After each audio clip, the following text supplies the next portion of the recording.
And now, another exciting episode of As the River Churns.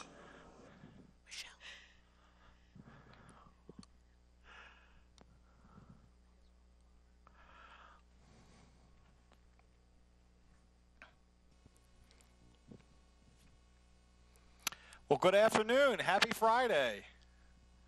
We have a special guest with us today. Uh-oh. Yeah, just push it a little bit. There you go. Sorry. That's a little bit better. So a little technical malfunction there. We have a special guest with us today, Marisa Ray. Thank you. From our corporate office. Thank you so much. It's great. She's very nervous, she said, about being here and being on TV today. And we told her she should be nervous. She should be. She has no idea what she's in store for today. She doesn't. Oh, boy. I can't wait. I can't wait.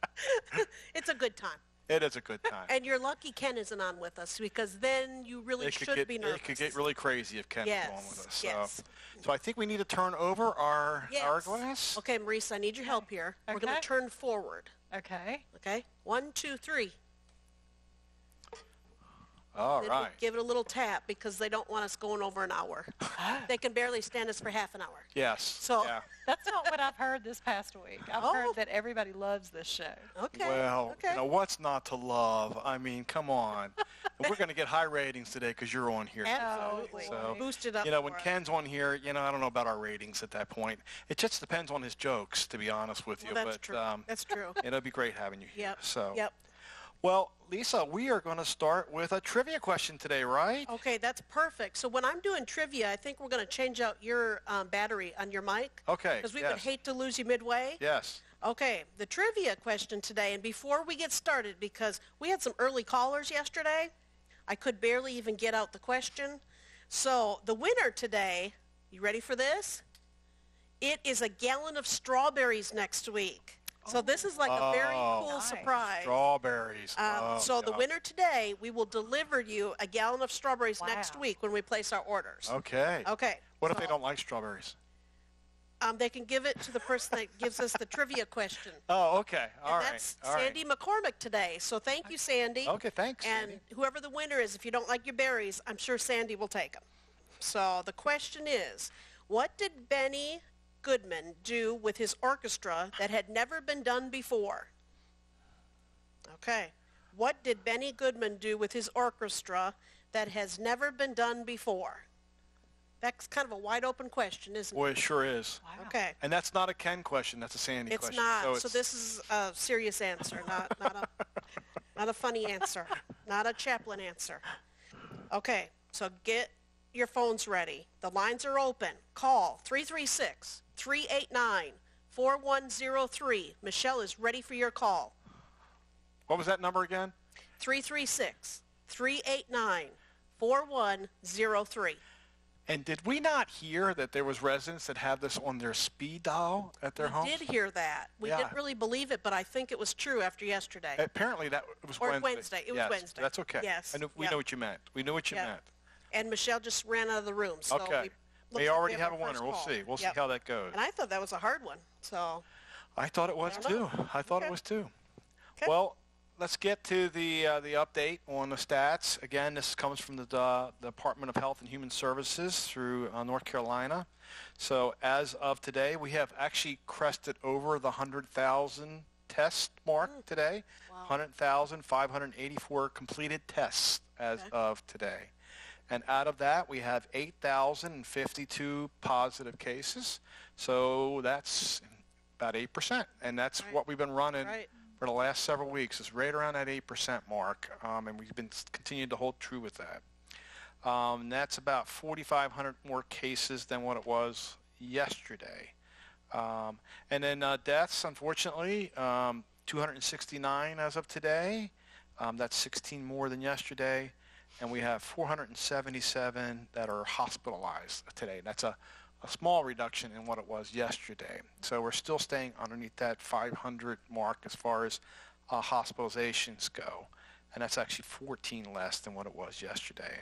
And that's 93 out of 100 counties that have a positive case in North Carolina. So looking at the actual counties themselves, Mecklenburg is about 1,400 cases. Next largest is Wake at 633, and Durham 494.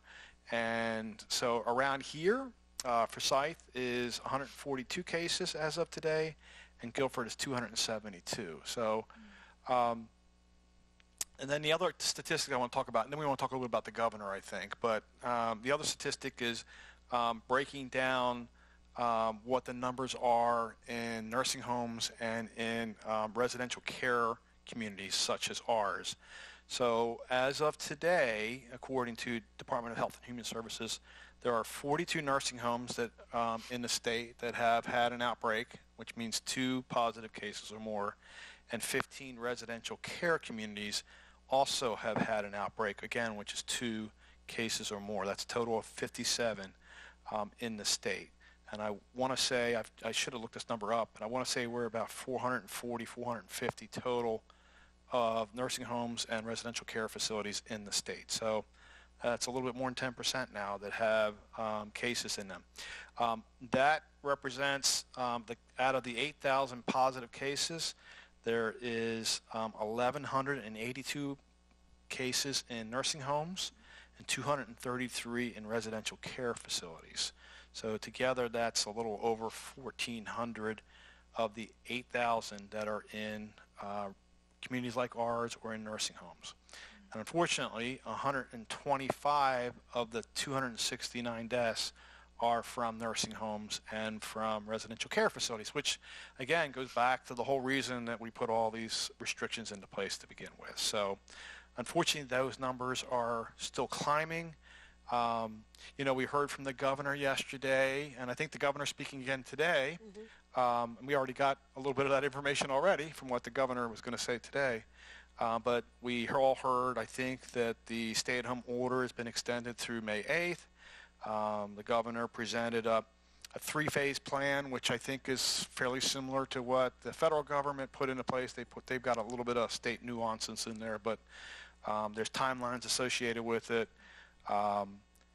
And there was, I thought that Dr. Cohen did a really good job yesterday talking about, the parameters that our state needs to meet in order for the phasing to actually go into effect. I thought she did a really good job of kind of explaining that yesterday, a lot of charts and graphs and different things. But, there are 3 phases. We know that the state also is talking about needing more testing. And, we know that the PPE, the personal protective equipment, we know that that's still an issue. Maybe not so much with face masks. We're starting to see that availability of that is coming a little bit more readily. But disposable gowns and gowns in general are still a need in our state and really, I think, in our country. Unfortunately, I think we all did a collective sigh yesterday, or groan, whatever you want to call it, because if you looked at the 3-phase plan, you saw that in all 3 phases that there were still restrictions for the nursing home and congregate living communities, which is us. But, I had a conversation again today with our executive directors of our other communities and with our corporate folks, and we just don't know yet. One of the things that we're going to be working on is, as we get to these phases, are there parts of our community that we can start rolling back in, even though we are still under restrictions? Can the independent living part of it start kind of rolling back a little bit? So we'll have more of that as we get closer to that, and once we get some clarification from the governor's office. And quite honestly, it'll probably be more of the Department of Health and Human Services that will be telling us exactly what we can and can't do. But we're going to start working on that. I think we're all hoping that it won't be too long before we can start maybe gradually bringing a little bit in here. But that's kind of keeping our fingers crossed and keeping our hopes up. And I think the other thing to point out from the governor's thing yesterday that I just want to make sure everybody heard, they've extended through May 8th, but that doesn't mean that phase 1 is going to start on May 9th. I think that was pretty clear yesterday, although a reporter I heard afterwards asked that question, assuming like it was going to start, like May 9th, all of a sudden the phase 1 was going to start, and that's not the case. So they said all along that we'll have to reevaluate, and we have to hit certain parameters before we can even start phase 1, and they even went as far as to say, we could be in phase 1 and start having some issues, and they could pull back on it. So, we'll just have to kind of wait it out at this point. There's a lot of unknown, and we're just going to have to kind of work our way through it. And then the one thing that we know of that's going to be happening today, if you're watching the governor at the same time you're trying to watch us, we can tell you that the governor has decided, and I don't think this is going to come as any surprise to anybody, that schools will still be you'll still have schooling going on to the end of the academic year, but there will not be any kids going to school. There'll be the online learning through the rest of the academic year. So I don't think anybody's surprised by that. I know I wasn't. All the states around us pretty much are doing the exact same thing. So I didn't think there was much a chance that our governor would do something different than what other governors are doing. Okay, Lisa, that's kind of my little soapbox thing. What else do we got to talk about with the coronavirus here? Uh-oh, did we lose you? Okay, no, I'm back on. Okay, let's see. Oh, I can address the next one. Okay. So, I just want to ask residents to help us with something. I think you all know this. Staff here are not perfect, especially when it comes to the food that you're getting. We do make mistakes. Things happen. Sometimes residents make mistakes, to be quite honest with you as well. I would like to ask you to please be patient with the folks who are giving the meals to you or delivering the meals to you. If there's a problem with it, it's not usually their fault. A lot of these folks are younger kids, and so I would really like to ask you to just be patient with them, and if you've got a concern or you're upset about something, please do not take it out on the kids that are helping us right now. I would like to ask you to contact Joseph or James or Lisa or myself, and you can share your concerns, and if you need to vent a little bit, you can vent to us. Please don't do that with the folks that are doing their best to try and provide the best kind of product for you. I can assure you that this is not being done on purpose to upset you or to get you mad. These are just mistakes. This is a high volume thing that we're doing here, and it's not a perfect thing. And so we're going to keep tweaking our system, keep trying to get better at it. But we need a little help from you all to be patient with us in regards to that. Right. Just directing it to the right people. Yeah, just directing it to the right people. Yep, so, absolutely. And we can try and help you out then. Yep. Let's see. Just a reminder, the strawberry orders are due on Sunday. So if you want to get your name in for ordering half gallons or gallons, that's due on Sunday. Yes. And so we've got what now? About 1,000 gallons of strawberries that have been ordered at this point? It's pretty close. We have this pile of sheets. I mean, it's a lot of forms. You so said far. we have a pile of sheets? Sheets. Okay, you've got a pile of sheets. Okay, I'm sorry. I wasn't sure what you were saying there for a second. I was a little concerned for a second there. No, so, it okay. Forms. Forms, thank you. Forms, yes, forms, got it. What do we think that people are going to do with all those strawberries? We're going to eat those strawberries. We're going to eat them. Yes. We're going to eat them. So strawberry pie, strawberry shortcake, strawberry jam, all exactly. of that. Give more ideas. Tell the studio audience here. Well, I've learned that my coping mechanism through the coronavirus apparently has been to make pies. So that's something. Yeah, I think we're all guilty of that. So strawberry pie. Strawberry pie. Okay. I love it. I love it. Yeah. So if we buy you a gallon of strawberries, will you make some pies? I'll make pies, yes. Okay, there we go. How about strawberry shortcake? Now, see, that's one of my favorites. I can do that. Okay. I can do that. Now, do you like the cake or do you like the kind of the old-fashioned biscuit? I sure do. Oh. Like that buttermilk biscuit or the... Yeah, with a big dollop of whipped cream on top. Okay, we need to stop. We need to stop. Okay. I'm getting hungry here. We need to stop. You're going to be sorry you had me on. That's We good. got distracted. Okay, back to the program. Raffle tickets. Tom, do you know where Reverse we're at? raffle. Yes. Reverse raffle. Do we have any left? We've got a few left, but we're getting down to the nitty-gritty. Lisa, tell them how many we got left. 53 is That's all it. we have left That's of it. 300. 53.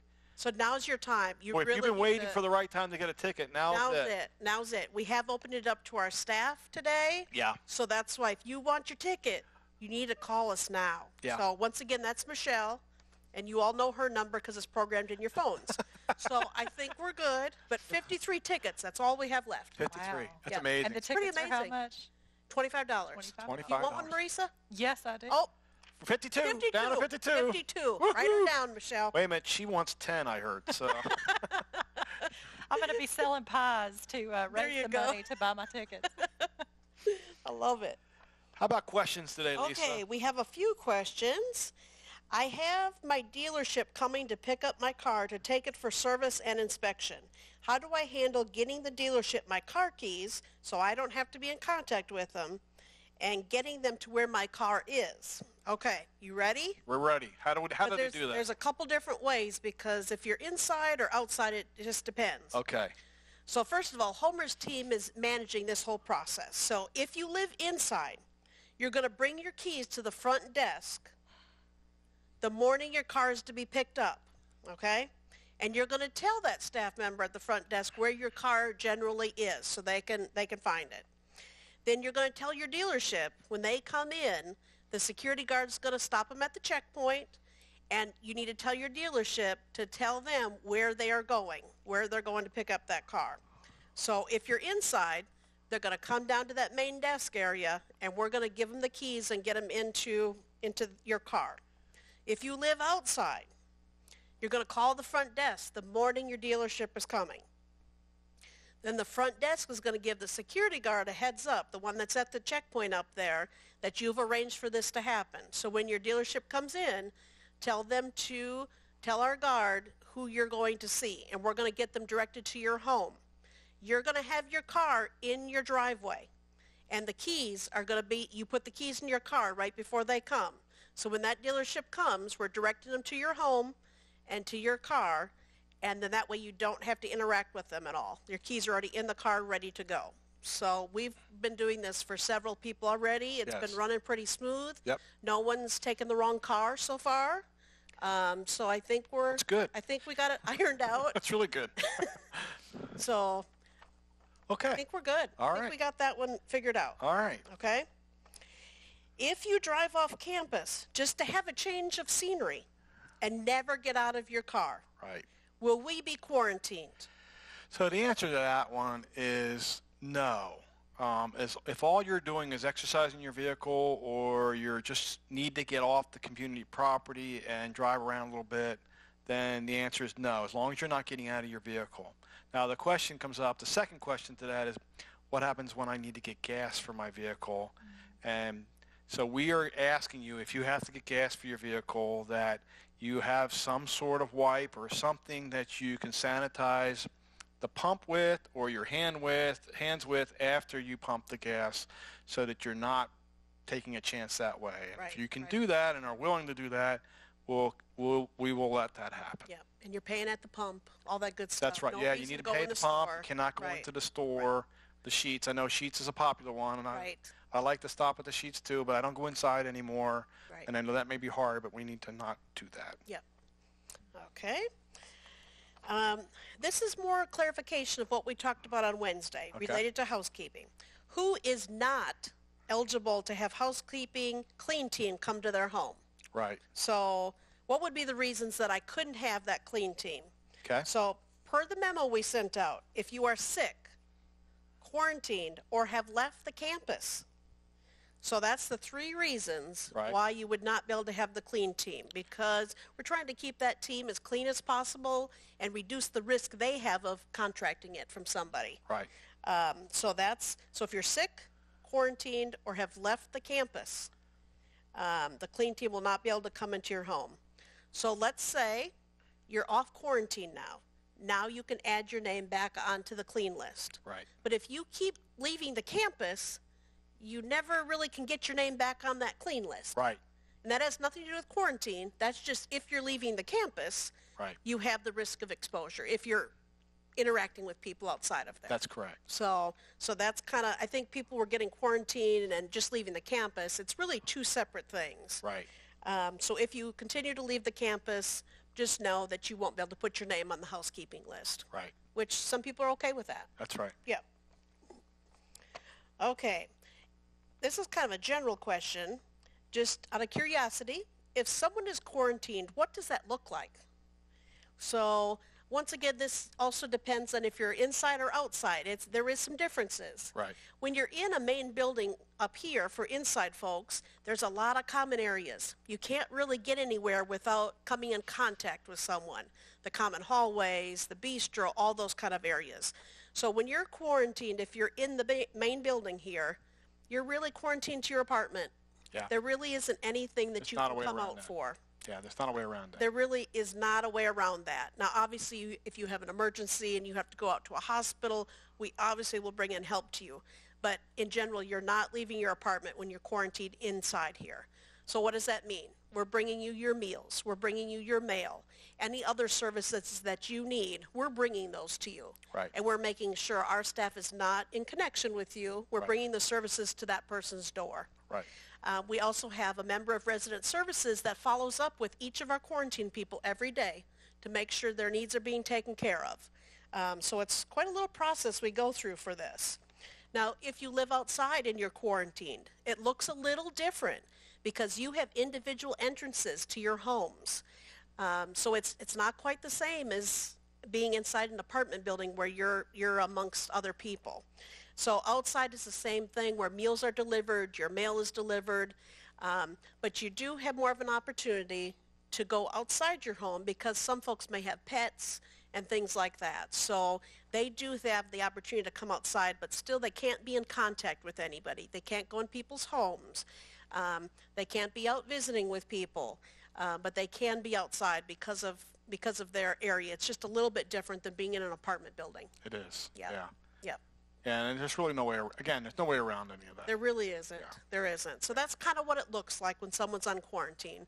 And resident services also follows up with them to make sure their needs are being met.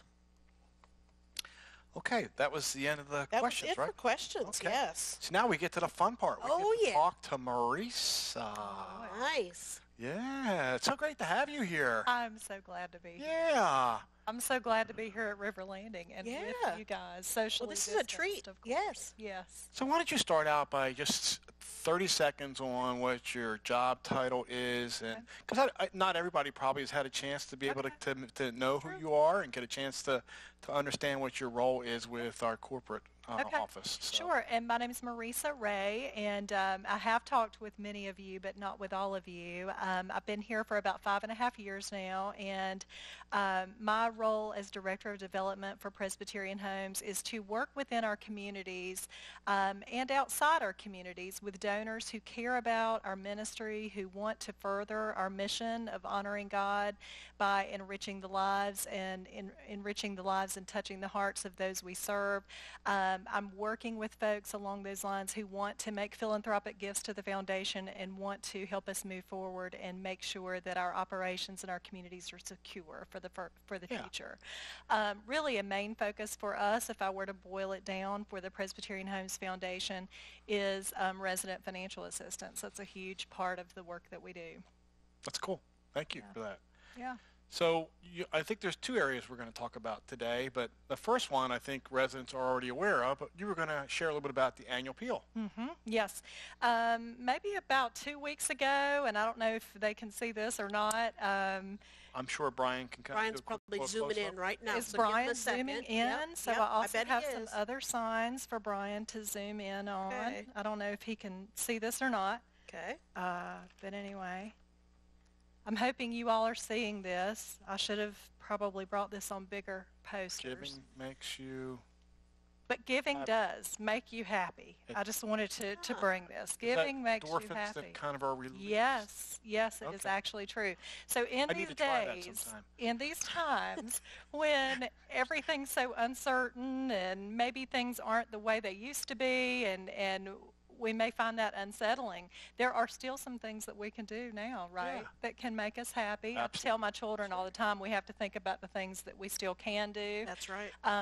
So anyway, but that aside, a few weeks ago you received a card in your mail about the annual appeal, and this came from our wonderful residents, Scott and Marcia Lottie, and they are leading the charge for our annual appeal this year. The annual appeal, as you know, is Thank you, Scott and Marcia.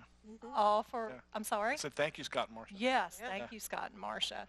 Absolutely. The annual appeal, as you know, is all the dollars that come in from the annual appeal effort will be used immediately to address resident needs, resident financial assistance immediately. And Scott and Marcia are leading the charge for us here on campus. As you may know, our board and our former board are also very generous, as are members of the community and family members. And so Verna and John Kroom are helping us from a board standpoint, with John, of course, serving on our Board of Trustees, and we appreciate them very much as well. So you may be wondering where we are. We do have a goal of $120,000 this year.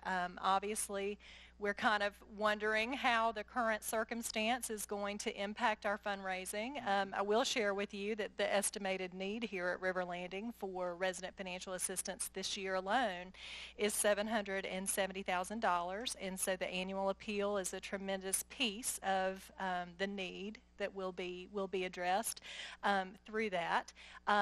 What I'll say is that traditionally, when times are tough, our country and our folks here typically rise to the occasion, and philanthropy and giving typically stays at kind of normal, steady pace, even in tough times. So I know that River Landing is a generous community. I want to thank all of you who have already made a gift to this effort this year and in previous years.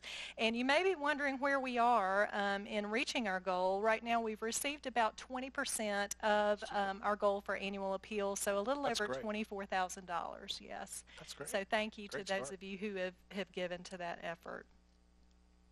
Yeah, thank you. And if you have any questions about that, for instance, if you're considering an IRA rollover gift, some folks call that a QCD, feel free to give me a call at the office, at the Management Services office, at 336-886-6553. I don't think you probably have my number on speed dial. So that's my number. They might now. They might. I'd love to talk with you. So feel free to give me a call if you have questions. There are many ways to give. You can give online now also, so that's an option. But we appreciate the giving and appreciate how your gifts help to move our ministry forward, again, honoring God by enriching the lives and the hearts of those that we serve. Awesome. So, Thank you. Great. So we're also going to, besides annual appeal, we're going to talk about the foundation video, right? Yes. So why don't you talk about that a little bit? Okay. Now, and I appreciate that Tom's just telling me to talk, because sometimes that gets dangerous. But our development committee here at River Landing and our foundation put together a video that really highlights resident financial assistance. You know, we found that over the years that can be kind of a challenging story to talk about, to share, and we have found a creative way, we think, to do that. Initially, we had thought we were going to be sharing this video with you all in small groups. Well, you never know. There might just be a small group watching there right could now. be, right. Very small group. Nobody's watching the governor. They're all watching you. We did. We thought we were going to be actually up at the clubhouse having small groups in to see this. And unfortunately, that's not the situation that we're in. So our development committee decided that it might be a good option to share this through the in-house TV, share our video. This video was provided through a grant through the Presbyterian Homes Foundation. And it highlights several familiar faces that you'll see, several of our donors and River Landing at Sandy Ridge Society members. Also, some special stories that highlight resident financial assistance. There is one story in particular I want to bring your attention to before we share the piece.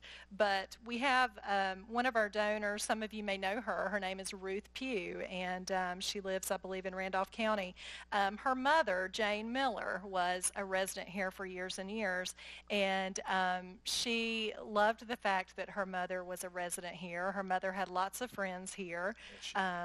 her mom was, that's right, you knew her mother, didn't Yeah. you? Oh, yeah. Yeah, Both did. you both Yep. did. Yep. So her mother was very involved in her church, her Presbyterian church, and that was a special point of community involvement for her. Here at River Landing, as I said, she had many friends. Back when she was working, she ran something we probably all could benefit from right now, which is a hair salon. And she was known for being a very excellent cook. So anyway, that's a little bit about Jane Miller, our former resident. Her daughter, Ruth, as I said, speaks on this video and talks a little bit about what it meant to Jane and to their family for Jane to have the opportunity to call on the foundation in River Landing for resident financial assistance. And so I just want to draw your attention to that. I hope that you all know that when you give, that you are a part of making these stories happen. So Michelle's going to be dropping the screen, and I think we're going to try and move over in front of the screen so that we can kind of be out in front here and watching the video with you all. Marisa, the video is about what? About 5 minutes. About 5 minutes. Yes. So Michelle probably needs about a minute or two to be able to kind of get the video to get rolling here. But it was actually it was a lot of fun making the video. I thought it was a little nerve-wracking to make the video. I thought because you know, when you're speaking in front of, it's one thing to speak on TV in front of a camera. It's another thing when you see the camera and it's staring square at you and trying. You're kind of becoming a pro at this, though, right? I guess. I Being don't know in about front a of a pro. I camera. think the residents would probably beg to differ with you about being a pro. Arrows there. We're ready. Ready? Yeah. I would really hope at some point my husband and I do find our way here as residents. Can you turn it up, Michelle? Residents come to us, they're looking for a lifestyle. John and I can't wait to be here. This is the beginning of a whole Microphone? new part of life that we've been looking forward to.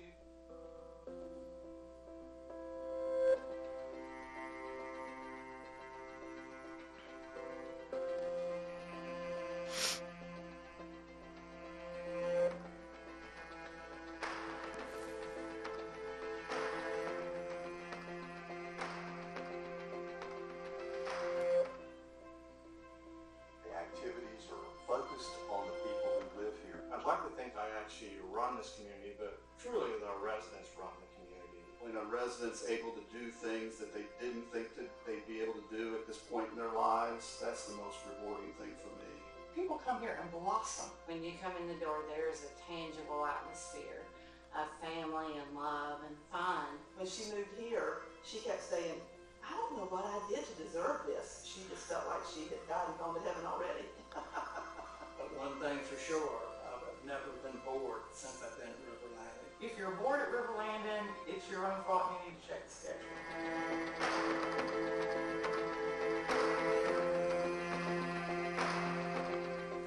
We have so much pride in caring for ourselves throughout our lives, and then suddenly we come upon that time that we just can't make it anymore on our own. Very, very stressful financial hardship that some families face. People sometimes encounter health problems, other things that just drain all their financial resources.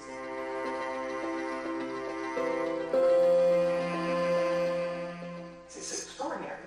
River Landing makes a promise to everyone who moves here that you won't have to leave. And the only way a promise like that can be kept is through the foundation. The foundation helps to support what is really our mission. Once they become a resident of family member here, and we never ask them to leave because they can't pay. We're here for you. You need not worry about the finances. You're going to be taken care of. It just brings a warmth to my heart to know that we're helping these residents who have outlived their assets. My parents lived here when I first opened up the community, and because of them needing health care, they were ones that actually ran out of funds. And all of a sudden, we needed to make a quick change to get her the support that she needed. So when I went to have that conversation with them, he just, big tears running down his cheek that I can't afford to do that. I didn't plan on living this long, and my funds are almost gone. And I was able to say, you don't need to worry about that. We were able to, that same day, get her over to our memory care unit. The relief that came from him was tangible. She never even realized that she had run out of money. So just talked to some folks here and they said, don't worry about it. We've got it taken care of. This is okay. This is something that happens. We treat that whole process very confidentially, as we should. They receive the same quality of care, the same service. The only way the foundation has money to pay for the care that is given is if people donate. And it's a beautiful gift to give to the foundation because you know that it's alleviating a lot of stress and concern for a resident and their family members. So I personally donate and involved is because I see the need and I see how much it impacts people. Well, we just have always felt like that we needed to help other people if we could. We've made contributions every year to the foundation, specifically to the Residents Assistance Fund, and we've included the fund in our estate plan. We give because we want the promise to be there for ourselves. They know that they're helping their neighbors. They know that they're helping the family members and the community members right here where they live. Our leaders and our staff make gifts to the foundation because they see firsthand the difference that it's going to make. Our society members enjoy a luncheon every year. They come together and learn a little bit more about what's going on within the organization. An important way that River Landing and Post Street Homes recognize those people who have made a commitment to them. So we're very proud to be a member of this society. A group that knows that they're looking toward the future. It's almost something that people can't even believe exists because it's so special. We're supposed to take care of each other, and this gives us the way to do that.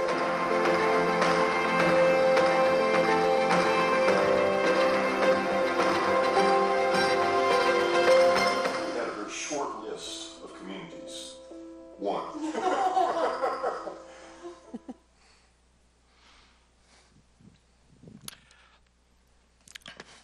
That's a good video. That's great. Yeah. You know, I know that when I was doing it, they had to do takes about 6 or 7 times with me. So, but it was nice to be able to hear some of the stories, especially, you know, Ruth Pugh. I mean, it's just, you know, it does bring a warmth to my heart when I hear about what we do as a community and as an organization. It's not just here at River Landing. It's, you know, all of our communities. It's just, I think it's a special thing, and we've got special residents here who recognize, you know, whether it's through the annual appeal or whether it's through being a part of our society, and the importance of this, and we take care of each other, and that's what we do, right? So thank you for sharing that with us. Absolutely. And I know that, you know, many of you, in addition to catching up on reading and cleaning out a drawer or a closet here or there, some of you have shared with me that you're also in touch with your advisors, and some are actually revisiting their estate plans right now, just kind of checking those things off our to-do list while we have some extra time. So what I will say is if you are at all interested in investing in River Landing and thinking about making provisions for a planned gift through your planning, or you're interested in becoming a member of our River Landing at Sandy Ridge Society, we would absolutely love to talk with you about that. Conversations are certainly held in confidence, and just happy to be a resource for you if you are thinking along those lines these days. Super. Thank you for what you do. So just a couple quick questions, and then we're going to do our final thing here. But now you have 2 daughters. Yes. Right? So I share do. their names and their ages. Yes. So Brittany is 20, and she's a sophomore at Savannah College of Art and Design. I know Tom and I talked quite a bit over the past year while both of our students were studying internationally and commiserating a bit about that. Yes. And we're glad to have her home doing some online classes right now. And then Haley is a sophomore at Oak Grove High School in Davidson County. And you'll love this. Her favorite thing about the coronavirus situation, she said, school from bed. School from bed. I don't know. School from bed. Well, that works, I guess. So, yeah. And then you're married, so Yes. tell us a little bit about your husband. So my husband, his name is Kevin, and he is a captain with the High Point Police Department. Yes. And works in the evenings. So he, you know, we always have interesting dining room conversations, of course. But I think he has about 4 more years before retirement until he goes on to his second career, whatever that may be. Cool. But yeah, he definitely keeps keeps us on our toes. We have to behave most of the time. Yes, I'm sure you do. Well, I love it. I think it's very coincidental. You're not going to believe this, but, typically on Fridays we do a top 10. Oh. And so today our top 10 is top 10 reasons to be married to a police officer. You're What a kidding. coincidence. No, what are the chances of that happening? Wow, I'm crazy. surprised it's not top 20. Well, I think we only have a half hour, which we're way over on already. I'm sure there's more than 10, but But are you ready for the top 10 reasons to be I'm married to ready. a police officer? I'm ready. You've already said one. Top 10. The number 10. Dinner table stories are never boring. It's true. Isn't that a true absolutely statement? true, Yeah, I yes. bet it is. Number 9. We never run out of donuts. is that true? So I know we have a time limit here, Okay. but I do have a story. I know you're shocked, but I have a story. When I was dating my husband, I said to him, there's this thing about cops and donuts. Yeah. Is that at all true? Yeah. He said, no. He said, I will tell you, I have never been in a Krispy Kreme in uniform. I said, okay. And so one night it was cold, and he gave me his jacket, and I stuck my hand in the pocket, and I felt something in there, and I took my hand out. It was a big pile of Krispy Kreme napkins. No. No, it wasn't his uniform jacket, but I'm like, no donuts, huh? Anyway. I love it. I love it. I don't know. Okay, so number 8. No, you can tell us if this happens with you. If our restaurant food is bland, Okay. he always has some pepper spray handy. That's a good one. You're going to send these to me later, right? That's a good one. Yeah. Number 7. He is really good at sweeping the house. Oh, well, depends on what kind of sweep you request. Yes. Sweeping for bugs. Number 6. He is very good undercover. And what do you mean by that? Thank you, Lisa. No comment on that one. I was getting ready to say no comment. Wow. Number 5. We got 5 more still. We haven't gotten to the good ones yet. I mean, I just don't. Look at, she's already getting hot. Is this sand working appropriately? Number 5. Okay. He is really good at Pictionary because he's quick on the draw. Okay, that Yeah? could be true. Yeah, a good one. not so much in our house, but I can see that. All right. Yeah. Number 4. A man in uniform is just plain sexy. Well, he's pretty irresistible. I'm so, sure he is. Yeah. I'm sure he is. All right. Again, this is the top 10 reasons to be married to a police officer. Number 3. He knows I'll never exercise my right to remain silent. You resemble that remark. Is no comment appropriate again? I don't know. All right. The number 2 reason why it's good to be married to a police officer is when I do something bad, he usually lets me go with a warning. Oh, well, it might be sternly worded, but maybe, yes. All right. Are you ready? The top The reason. top Top reason reason. to be married to a police officer. Are you sure you're ready? I don't know. Get your fan ready. He has handcuffs and he knows how to use them. Wow.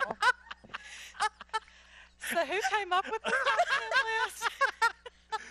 Well, I won't say who came up with those top 10, but I'd be glad to give you a copy of that. I'm sure. Please I'm sure send that Kevin to would me. love those. Kevin will love that you all had this conversation on the show. He will love this, yes. I will tell you, we have a top list at our house, and it's a list of the reasons why he's good in awkward situations. Ah, very good. Oh, But Yes. anyway, Okay. the list is more lengthy than this, but these are good. Thank you. I had no idea this would be my parting gift from the show. Thank Well, we you wanted so to give much. you something to be able to help you with remembering this. Oh, it's been memorable. All right, with that, we're going to sign off. And We have some more things, Tom. Oh, I'm sorry, we forgot the trivia question. I was so excited about the top 10, I jumped right ahead, didn't I? See, Marisa, this is how it goes. We just roll. We Every just roll time. with things. Oh, yeah, because Okay. it's birthdays, Okay, too, we're- so forgive me. I Okay. got So- excited about the top 10. So first, the birthdays. We have none today. But tomorrow, Yes. Nancy King. So Ah. happy birthday to Nancy. Happy birthday, Nancy. And then now we're ready for the winner of the trivia. Okay, did we have a winner? Yes. Okay. We actually have 2 winners. It's a Oh. couple. Oh, it's a So they couple. want to be named together. Okay. Okay. Let's see. They're going to get a gallon of strawberries. And the question was from Sandy McCormick, what did Benny Goodman do with his orchestra that had never been done before? Marisa, did you know the answer before I ma'am. announce it? No, ma'am, I did not. Okay. Okay. They played a jazz concert at Carnegie Hall. Ah, So, there you go. yep, Interesting. first. Okay. And let's talk a little bit about next week, Tom. Yeah, absolutely. We got a big week next week. We do. Yeah. We do. We're going to start out with Ken on Monday, right? We are. So it's a great way to start your week. Great way to start your week. So Ken. And then Tuesday, we're going to do the Honeymooner shows again. I think we do 2 episodes of those. Okay. So that's fun. We did that this week, and people said they loved that. So we're going to try that again. And then Wednesday, we have a resident, Betty Hayes, who's going to be joining us as the guest speaker. And then Thursday. Well, Wednesday, Betty Hayes, I mean, she was the longtime executive director for Presbyterian Home of High Point. She was for 40 plus years. 40 plus years. So that'll be good. A lot of history there with the Presbyterian Absolutely. Homes. So we want to pick her brain to see if she's ever been through things like this pandemic that we're going through, and that'll be an how she interesting maybe handled some things. Absolutely. So it'll be very interesting. Thursday, we're going to show To Tell the Truth. That was done during our 15th anniversary week. Right. And Betty Hayes was actually in that. Yes. And then on Friday, we're having Tim Webster, the president of our organization, and he was also in To Tell the Truth. So it was very fitting to put it in between the two guest speakers next week. Should be a good week next week. Should be a great week. Yeah. Yes. Might be hard to surpass what we did today. I agree. Know, I don't think we can. Oh. Look at that. See, you and I are having a lot of fun today, aren't we? It's not good when we're both off. I tried to end the show like 10 minutes ago, and and I tried to keep it going, but now I forgot things. So who was the winner? Okay, the winner was Elaine and Earl Hart. Oh, very good. So congratulations. Yes. Tom, it's not good when we're both off. If one of us is off, the other one can pick the other one up, but this is not good. It's Friday. So yeah, it is. Yeah, it is. We struggle. And that top 10 just kind of threw me a little bit. Well, so I'll I'm take it still through all recovering. I'm still recovering. So I knew we had the top 10 was good because I could see Marisa's lip quivering. Yep. We always know when we got her good when she. And I'll never look at handcuffs the same again. So that all just kind of threw me a little. So and I'm sure you won't either. I understand. So yes. All right, our hourglass is just about out. We need to cut it off, but hope you all enjoyed today. Marisa, thank you for being a guest today. Thank we you love for having you me. here. And speaking of love, we love all of you as Yes, well. Absolutely. Eat your strawberries next week in good health.